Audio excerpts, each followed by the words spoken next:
নারীদের কাটা বা ঝরে পড়া চুল বিক্রি করার বিধান। প্রিয় বন্ধুরা, মানবদেহের প্রতিটি অঙ্গ প্রত্যঙ্গ পরম সম্মানের যোগ্য।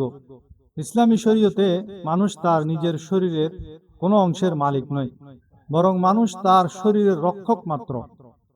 কেন এই অঙ্গ প্রত্যঙ্গ বা শরীরের অংশ বিক্রি করা হারাম?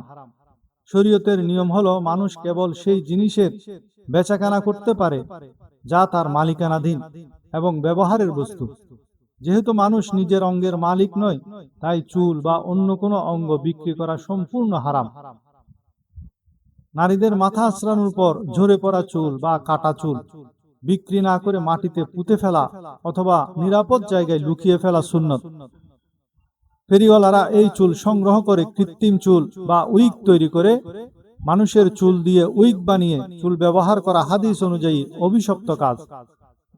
আল্লাহ রাব্বুল আলামিন কোরআনে মজিদে মানুষের মর্যাদা উল্লেখ করে বলেন, সূরা বনী ইসরাইলের ৭০ নম্বর আয়াতে, অবশ্যই আমি আদম সন্তানকে মর্যাদা দান করেছি।